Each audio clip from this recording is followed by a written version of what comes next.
এই ভিডিওতে আপনি বুঝতে পারবেন ফিফথ ডাইমেনশনাল স্পেস বলতে কী বুঝি এবং কিভাবে আমরা ফিফথ ডাইমেনশনাল স্পেসকে জ্যামিতিকভাবে কল্পনা করতে পারি।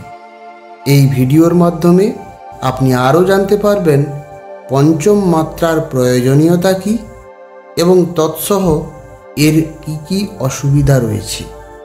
ফিফথ ডাইমেনশনে বসবাসকারী মানুষ বা প্রাণী কিভাবে অলৌকিক ক্ষমতার অধিকারী হতে পারে সেই বিষয়টির সাথেও পরিচিত হবেন। তো যাই হোক, এই আলোচনাগুলির পূর্বে ডাইমেনশন বিষয়টিতে একটু আলোকপাত করি। ফিফথ ডাইমেনশন বলতে বুঝি একটি স্পেস যার রয়েছে 5টি মাত্রা। প্রকৃতপক্ষে আমরা একটি মাত্রা বোঝাতে একটি করে স্থানাঙ্ক বা কোঅর্ডিনেট ব্যবহার করি। ফলে ফিফথ ডাইমেনশনাল স্পেসে কোনো বিন্দুর অবস্থান বোঝাতে 5টি কোঅর্ডিনেট প্রয়োজন।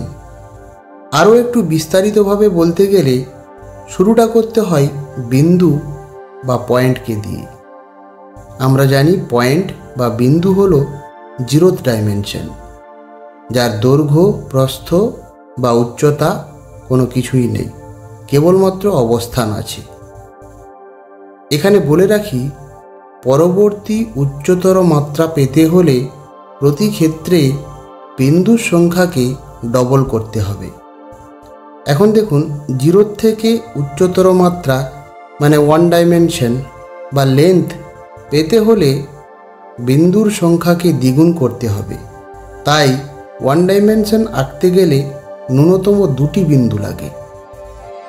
একইভাবে পরবর্তী উচ্চতর মাত্রা মানে 2 ডাইমেনশন বা লেন্থ এবং উইথকে পেতে হলে 2টি 1 ডাইমেনশন বা 4টি বিন্দু লাগে। অর্থাৎ 2Dতে 4টি পয়েন্ট আছে, আর এই 4টি পয়েন্ট দিয়ে একটি সমতল পৃষ্ঠ আঁকা যায়, যা একটি দ্বিমাত্রিক বস্তু। এখন এই বিন্দুর সংখ্যাকে যদি আবার দ্বিগুণ করি, অর্থাৎ 8টি বিন্দু দিয়ে একটি 3D পাব, যেখানে থাকবে লেন্থ, উইথ এবং হাইট।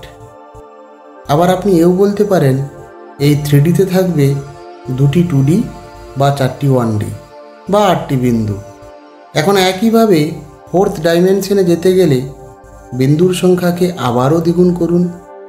এবার দেখুন 16টি পয়েন্ট হলো, বা একটু ঘুরিয়ে বললে 8টি 1 ডাইমেনশন হলো, বা 4টি 2 ডাইমেনশন হলো, বা 2টি 3 ডাইমেনশন ব্যবহৃত হলো। এখন যদি বিন্দুর সংখ্যাকে আবারও দ্বিগুণ করি, অর্থাৎ সেটি হয় 32, তাহলে ফিফথ ডাইমেনশনে চলে আসব।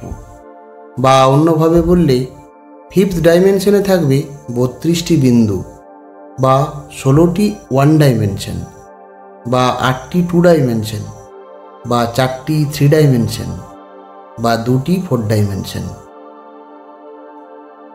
এইভাবে বিন্দুর সংখ্যাকে দ্বিগুণ করে করে অন্যান্য উচ্চতর মাত্রাগুলিকে কল্পনা করতে পারি।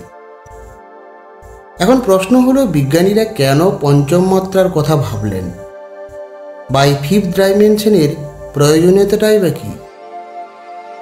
আসলে বিজ্ঞানীরা চাইছেন এমন একটি তত্ত্ব সৃষ্টি করতে যেখানে আমাদের 4টি মৌলিক বল বা ইন্টারেকশন, যথা electromagnetic interaction, gravitational interaction, strong ও উইক ইন্টারেকশন, এই 4টিকে ইউনিফাইড বা একীভূত করতে চাইছেন।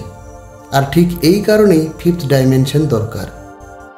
1919 সালে জার্মান ম্যাথমেটিশিয়ান থিওডর কালুজা এবং সুইডিশ পদার্থবিদ অস্কার ক্লেইন, এই দুজনে স্বাধীনভাবে একটি তত্ত্বের প্রস্তাবনা করেন, যা কালুজা ক্লাইন তত্ত্ব নামে পরিচিত। এই তত্ত্ব সম্পূর্ণতা না পাওয়ায় বিজ্ঞানীরা 11 ডাইমেনশন অবধি যাওয়ার প্রয়োজনীয়তা অনুভব করেন।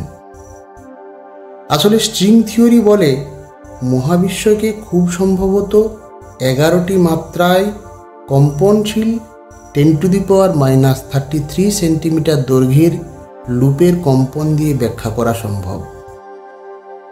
তাই ফিফথ ডাইমেনশনাল কালুজা ক্লেইন থিওরিটি স্ট্রিং থিওরির প্রাথমিক ধাপ হিসেবে বিবেচিত হয়।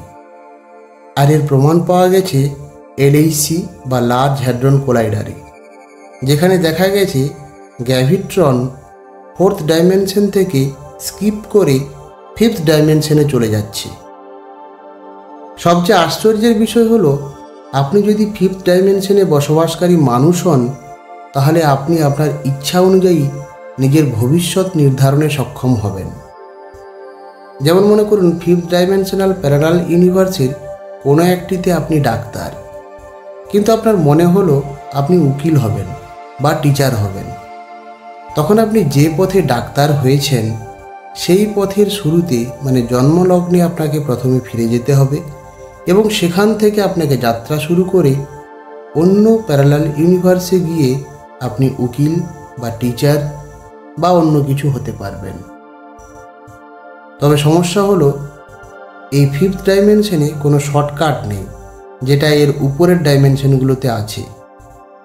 আপনি যতবার অন্য কিছু হতে চাইবেন ততবার আপনাকে অতীতে ফিরে যেতে হবে এবং সেখান থেকে আপনাকে অন্য ইউনিভার্সে গিয়ে ডাক্তার বা টিচার বা উকিল বা অন্য কিছু হতে পারবেন।